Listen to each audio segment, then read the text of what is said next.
camioneta avanzaba por la carretera polvorienta, mientras el sol comenzaba su descenso detrás de la montaña, con forma de cono. Rodrigo apretaba el volante con manos sudorosas, ignorando las protestas de su hermano menor en el asiento del copiloto en 3 meses. Eso era todo lo que tenía antes de que el banco se quedara con la casa de su madre. 3 meses para reunir 200,000 pesos que jamás tendría trabajando en la herrería del pueblo. La carta de desahucio seguía doblada en su bolsillo trasero, quemándole la piel como un carbón encendido.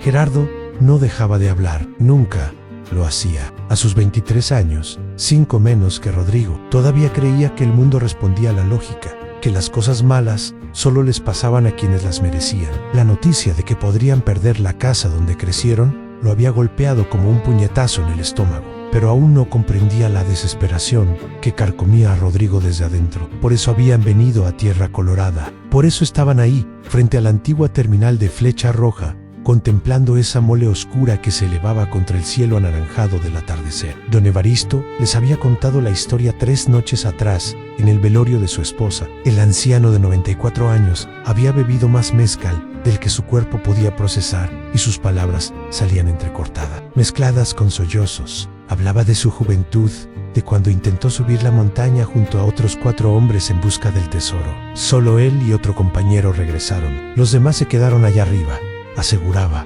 convertidos en piedra por no tener el corazón limpio. Pero habían encontrado algo: 3 monedas de oro colonial cada uno. Don Evaristo guardó las suyas durante 70 años, vendiéndolas una por una cuando la necesidad apretaba. La última la había usado para pagar el hospital de su esposa, aunque al final no sirvió de nada. Rodrigo escuchó esa historia como quien escucha un sermón religioso, con una mezcla de escepticismo y hambre. Gerardo también estaba presente, y sus ojos brillaron con esa chispa de aventura que nunca había perdido, ni siquiera después de que su padre los abandonara, ni cuando su madre enfermó del corazón.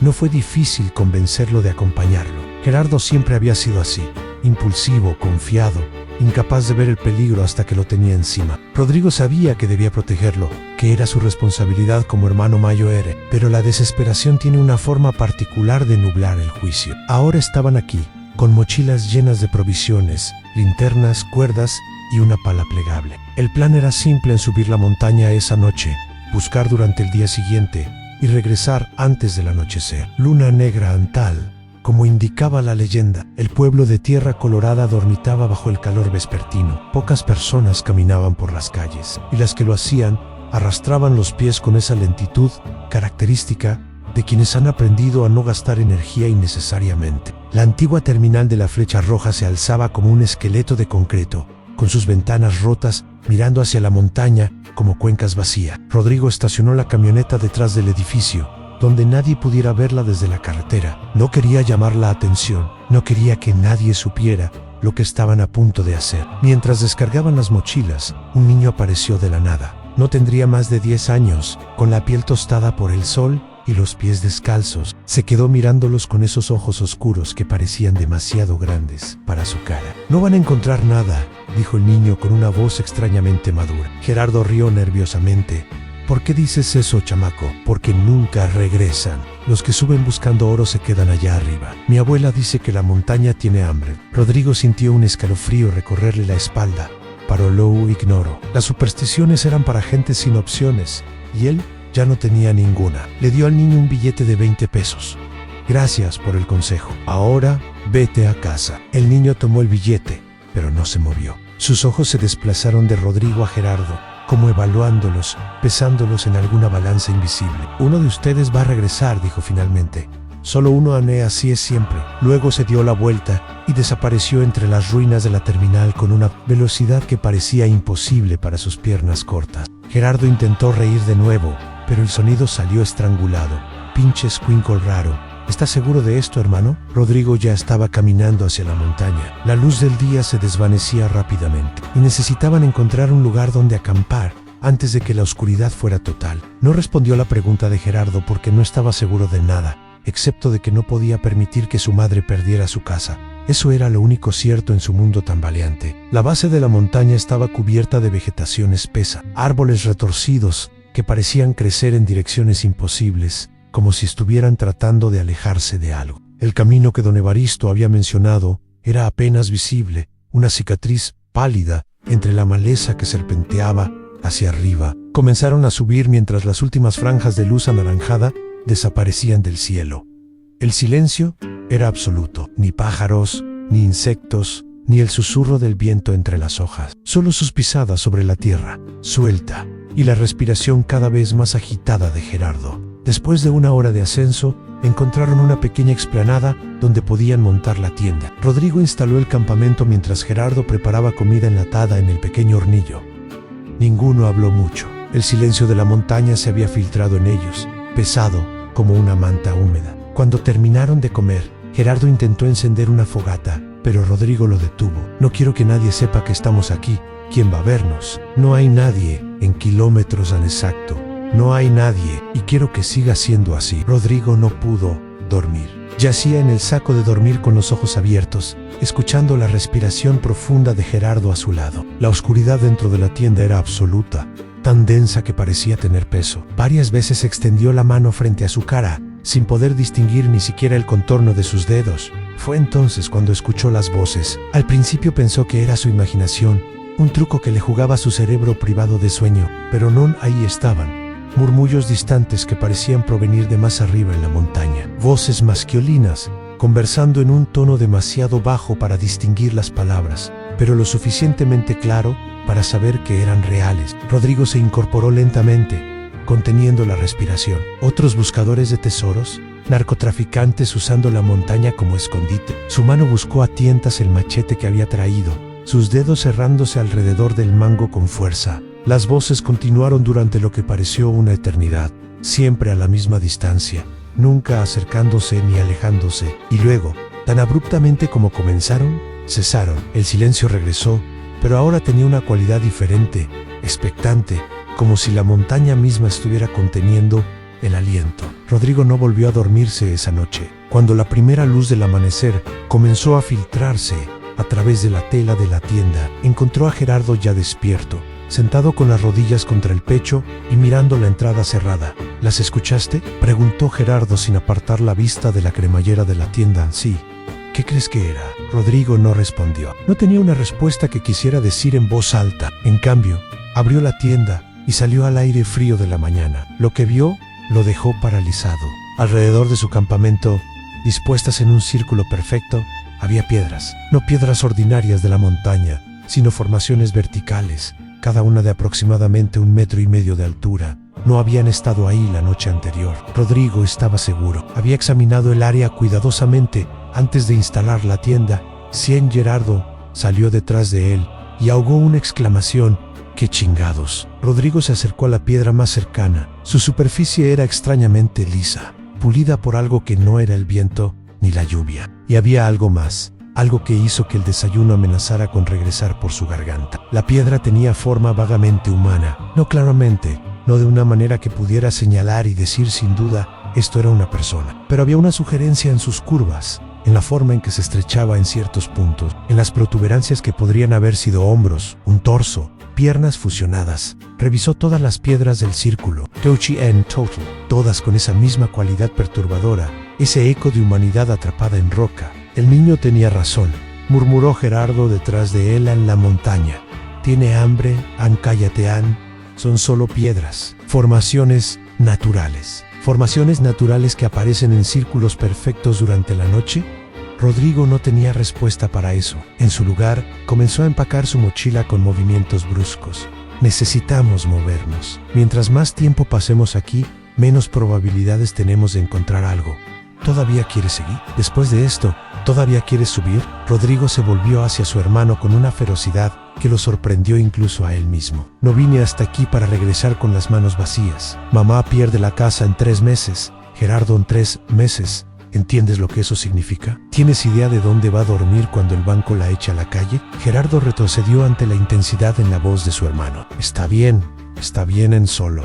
Ten cuidado, Ana, este lugar no está bien. Ningún lugar está bien cuando eres pobre, respondió Rodrigo, y continuó empacando. Desmontaron el campamento en silencio tenso. Las piedras los observaban, si es que las piedras pueden observar. Rodrigo podía sentir su presencia como presión en la nuca, ese cosquilleo primitivo que te dice que algo te está estudiando. Retomaron el ascenso alrededor de las 8 de la mañana. El camino se volvía más empinado, más traicionero. En varios puntos tuvieron que usar las cuerdas para asegurarse mientras trepaban secciones particularmente verticales. El sol subía en el cielo, pero su calor parecía incapaz de penetrar el dosel de árboles sobre ellos. Fue Gerardo quien encontró la primera pista real. «Hermano, ven a ver esto». Rodrigo se acercó cuidadosamente por la pendiente hasta donde su hermano estaba arrodillado junto a algo que sobresalía de la tierra. Al principio pareció ser solo otra raíz, pero cuando Gerardo apartó más tierra, reveló metal oxidado, una pala antigua, del tipo que ya no se fabricaba.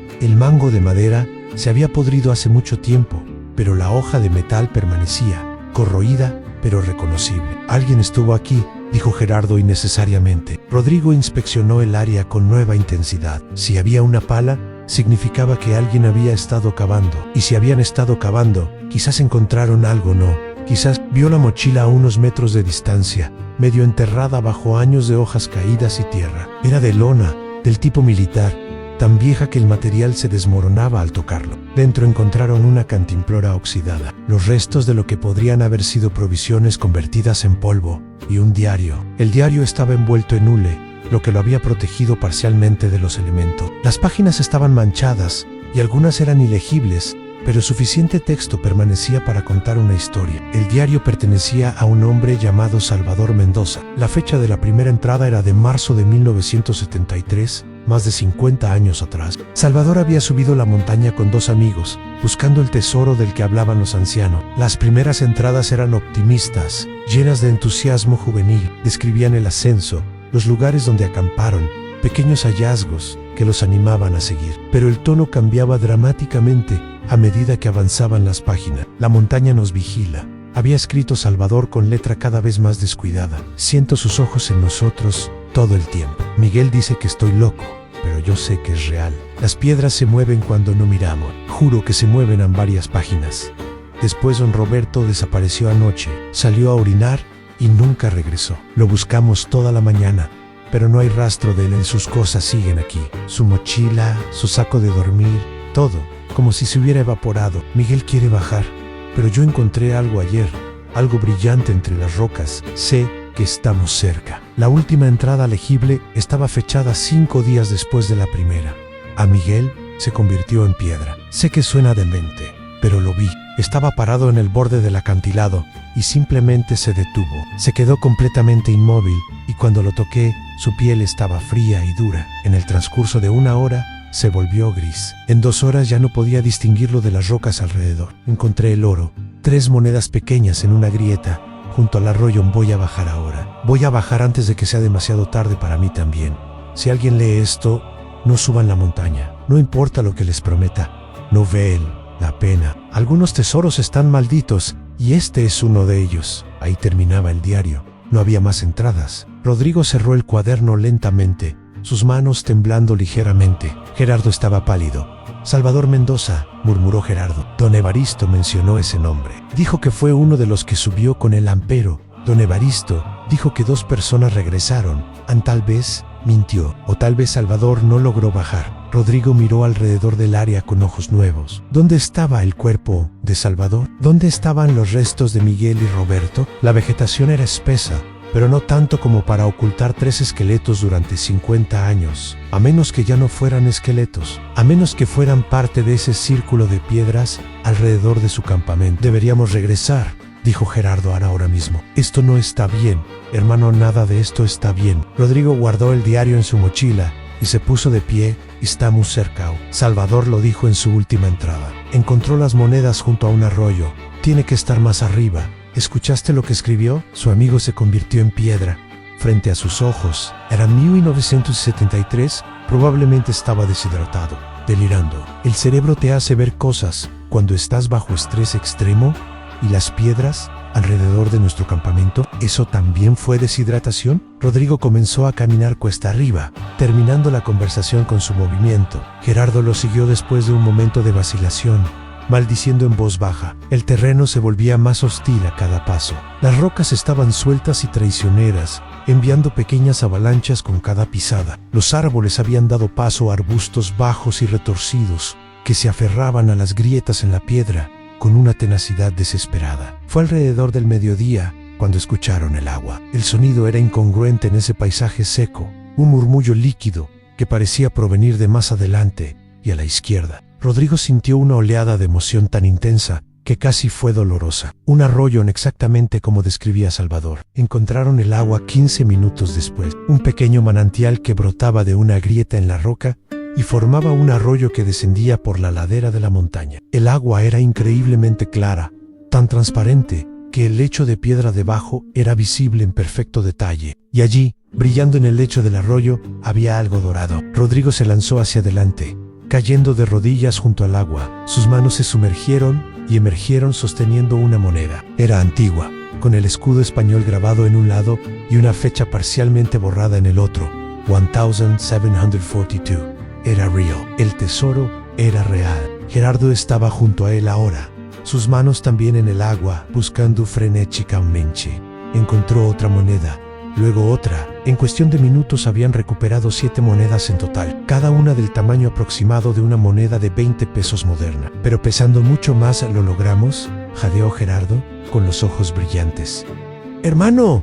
¡Lo logramos! Pero Rodrigo no estaba celebrando. 7 monedas. Don Evaristo había encontrado 3, Salvador había encontrado 3. ¿Por qué había más esta vez? ¿Por qué la montaña era más generosa con ellos? Necesitamos buscar más, dijo, su voz sonando hueca, incluso para sus propios oídos. Tiene que haber más.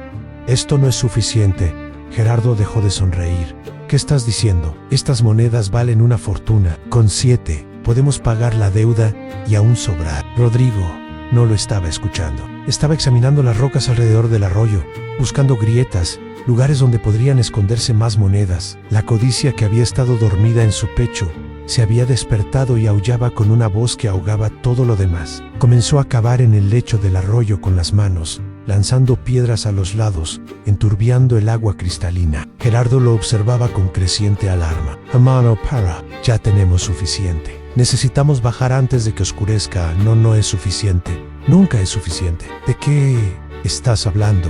Acabas de decir que necesitábamos 200,000 pesos. Estas monedas valen al menos eso, probablemente mucho más. Rodrigo seguía cavando, sus uñas rompiéndose contra la piedra, sangre mezclándose con el agua. ¿Y qué pasa con el próximo mes? ¿Y el próximo año? ¿Qué pasa cuando mamá se enferme de nuevo? ¿Qué pasa cuando necesitemos dinero para medicinas, para comida, para todo lo que nunca hemos podido pagar? Su voz se había vuelto estridente, casi histérica. Gerardo se acercó y tomó a su hermano por los hombros, obligándolo a detenerse. «Rodrigo, miraumi».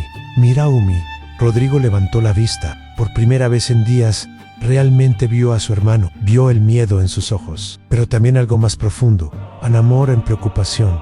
El mismo amor que lo había impulsado a subir esta montaña maldita en primer lugar. «Ya es suficiente», dijo Gerardo suavemente. «Por favor, bajemos ahora». Y Rodrigo estuvo a punto de aceptar. Estuvo a punto de tomar las monedas, abrazar a su hermano y comenzar el descenso. Pero entonces vio algo. Una grieta en la roca junto al arroyo, apenas visible bajo la vegetación. Y dentro de esa grieta, el destello inconfundible de más oro. Se liberó del agarre de Gerardo y se lanzó hacia la grieta. Era estrecha, apenas lo suficientemente ancha para meter la mano, pero podía sentir algo allí dentro. Algo grande. Metió el brazo hasta el hombro, sus dedos tocando metal frío. No eran monedas, era algo más grande, más pesado. Una caja tal vez, o un cofre. «Aquí hay algo. Gerardo, ayúdame a ensanchar esta grieta». Pero cuando miró hacia atrás, Gerardo no se estaba moviendo. Estaba de pie junto al arroyo, completamente inmóvil, mirando hacia el bosque detrás de ellos. «Gerardo, ¿qué pasa?». Su hermano no respondió,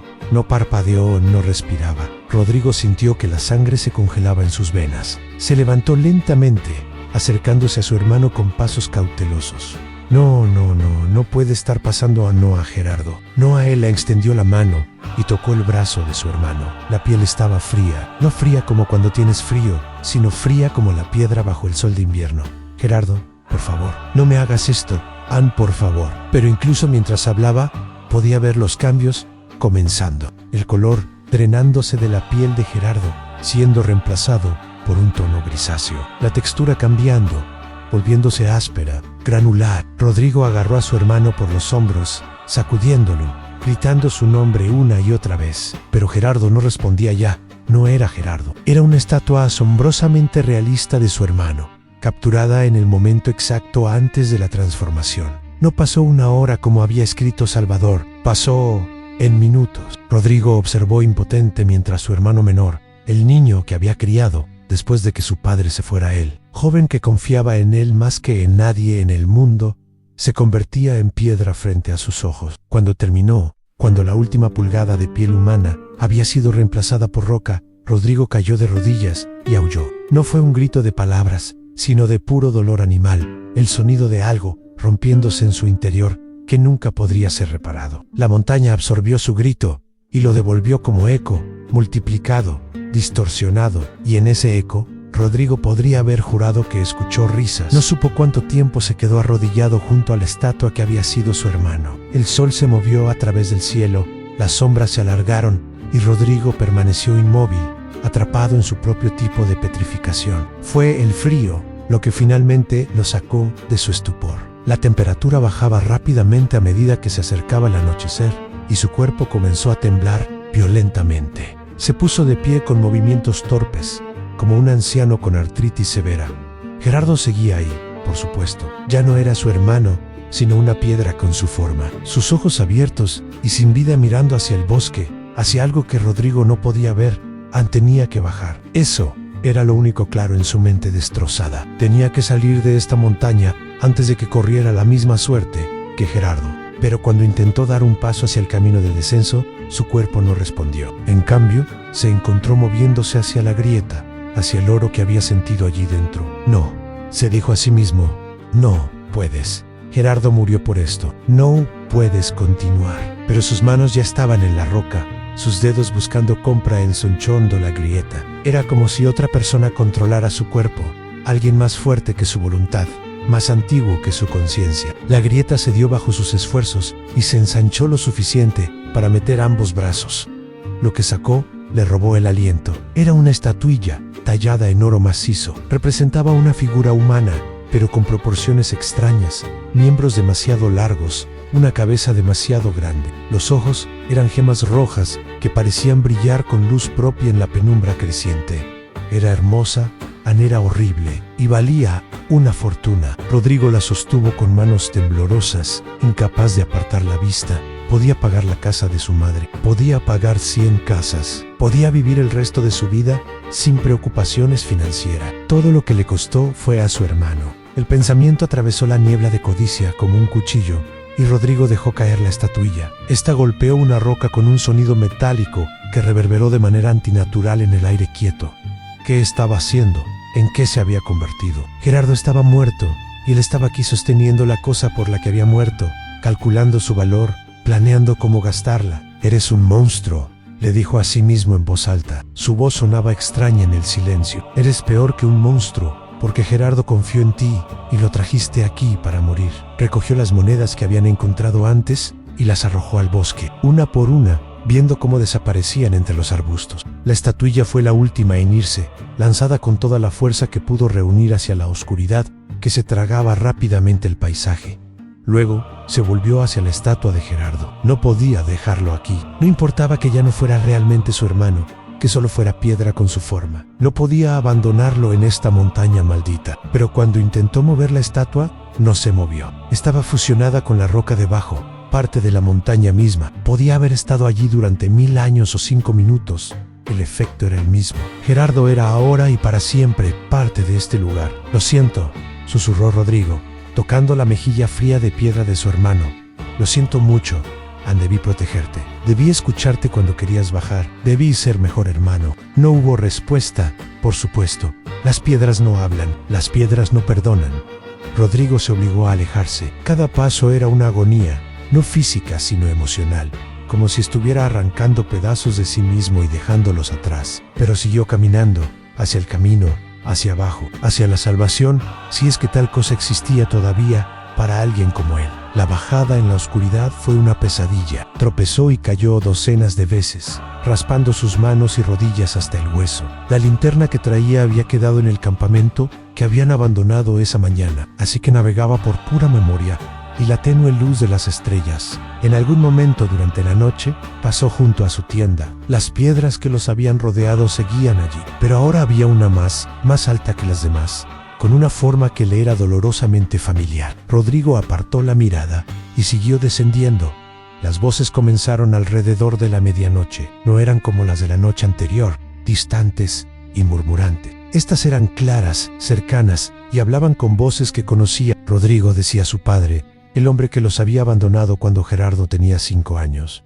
¿Por qué me dejaste ir? ¿Por qué no luchaste por mantener unida a la familia? Mijo, decía su madre, aunque sabía que su madre estaba viva en casa. ¿Por qué mataste a tu hermano? ¿Por qué elegiste el dinero sobre su vida? Hermano, decía Gerardo, ¿por qué me dejaste solo? ¿Por qué te importó más el oro que yo? Pensé que me amabas. Rodrigo se tapó los oídos y corrió, resbalando en la pendiente, golpeándose contra árboles y rocas. Las voces lo seguían, multiplicándose, sumándose otras que no reconocía. Generaciones de buscadores perdidos, todos acusándolo, todos culpándolo. Tropezó y rodó, su cuerpo golpeando duramente contra la tierra y las piedras. Rodó durante lo que pareció una eternidad antes de detenerse en una superficie plana. Cuando abrió los ojos, reconoció dónde estaba. La antigua terminal de Flecha Roja se alzaba sobre él, sus ventanas como cuencas vacías en un cráneo gigante. Había llegado a la base de la montaña, había sobrevivido. Se levantó con movimientos dolorosos, cada músculo gritando en protesta. Su camioneta seguía donde la había dejado,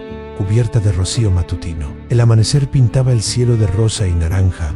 Rodrigo miró hacia atrás a la montaña. Desde aquí parecía benigna, casi hermosa, su forma cónica recortada contra el cielo que se iluminaba. No había señales de la maldad que albergaba, de las vidas que había consumido. Uno de ustedes va a regresar, había dicho el niño. Solo uno. Así es, siempre. Rodrigo subió a la camioneta con movimientos mecánicos. Insertó la llave en el contacto, pero no la giró. Sus manos descansaban inertes en el volante, manchadas de sangre seca y tierra. Tenía que contarle a su madre lo que había pasado. Tenía que decirle que su hijo menor nunca regresaría a casa, que se había convertido en parte de una montaña maldita, en Guerrero. Tenía que vivir con ese conocimiento por el resto de su vida, y no tenía nada que mostrar por ello. Ni oro, ni monedas, ni salvación financiera. Solo culpa y dolor, y el recuerdo de su hermano convirtiéndose en piedra mientras él buscaba tesoros malditos. Finalmente giró la llave. El motor tosió y cobró vida. Rodrigo puso la camioneta en marcha y comenzó a alejarse, sus ojos fijos en el camino frente a él, negándose a mirar en el espejo retrovisor donde sabía que la montaña lo observaba. Pero a pesar de su determinación de no mirar atrás, no pudo evitar verlo. Algo en el asiento del pasajero, donde Gerardo había estado sentado solo 2 días antes. Una moneda de oro. Rodrigo pisó el freno tan fuerte que la camioneta derrapó. Tomó la moneda con manos temblorosas, reconociéndola como una de las que había arrojado al bosque. ¿Cómo había llegado aquí? ¿Cuándo? La respuesta vino como un pensamiento frío que se instaló en su estómago como hielo. La montaña no había terminado con él, nunca termina con nadie. Lo dejaría ir, sí, pero se aseguraría de que nunca pudiera olvidar. Se aseguraría de que la tentación lo persiguiera por el resto de su vida. Una sola moneda, suficiente para recordarle lo que había perdido, suficiente para hacerle preguntarse qué habría pasado si hubiera tomado solo una más. Solo un puñado más es suficiente para torturarlo. Rodrigo cerró el puño alrededor de la moneda, sintiendo sus bordes afilados clavarse en su palma. Luego bajó la ventanilla y la arrojó a la carretera. Manejó durante 3 horas antes de atreverse a mirar en la guantera donde guardaba documentos. Allí, brillando entre papeles viejos, estaba la moneda. La arrojó de nuevo. Apareció en su bolsillo. La enterró junto a la carretera. La encontró en su mochila. Finalmente se rindió. La montaña había hablado y su mensaje era claro. Puedes irte, pero nunca serás libre. Llevarás tu elección contigo a donde vayas. Un recordatorio dorado de lo que sacrificaste por riqueza que nunca poseerás. Rodrigo llegó a casa al anochecer del 3er día. Su madre salió corriendo de la casa, su cara iluminándose al verlo antes de oscurecerse, cuando notó que estaba solo. ¿Dónde está Gerardo? Rodrigo abrió la boca para responder, pero no salieron palabras. ¿Cómo le dices a una madre que su hijo está muerto? ¿Cómo le dices que lo mataste por avaricia? Finalmente, las palabras llegaron. La primera de muchas que tendría que decir. Hubo un accidente en la montaña, se cayó. Traté de encontrarlo, pero su madre colapsó en sus brazos, sollozando. Rodrigo la sostuvo mientras su mundo se desmoronaba. sabiendo que nada volvería a ser lo mismo. Esa noche, solo en su habitación, Rodrigo sacó la moneda que inevitablemente había reaparecido en su bolsillo. La estudió bajo la luz de la lámpara, buscando respuestas que sabía que nunca encontraría. Don Evaristo había dicho que vendió sus 3 monedas una por una cuando la necesidad apretaba. Ahora Rodrigo entendía, la montaña te da lo suficiente para mantenerte con vida, pero nunca lo suficiente para ser libre. Te mantiene en ese espacio horrible, entre la esperanza y la desesperación, donde siempre estás tentado a regresar, a buscar más, a arriesgar todo una vez más. A la carta del banco seguía en su escritorio. 2 meses y medio hasta el desahucio. Una moneda podría comprarles tal vez otros 6 meses. Luego necesitaría otra y otra. Y eventualmente, inevitablemente, la montaña le cobraría el precio final. Rodrigo guardó la moneda en un cajón cerrado con llave y se prometió a sí mismo que nunca la vendería. Era su penitencia, su recordatorio, su cruz para cargar. Pero en las profundidades de la noche, cuando el sueño no llegaba y la culpa lo consumía, sacaba la moneda y la sostenía, y se preguntaba si Gerardo habría querido que se salvara a sí mismo. Why sí, era Ozzy. ¿Cuántas vidas más estaba dispuesto a sacrificar en ese altar de codicia? La montaña sabía la respuesta, incluso si Rodrigo todavía no podía admitirla, y esperaba, paciente como solo pueden serlo las montañas, porque sabía que eventualmente todos regresaban.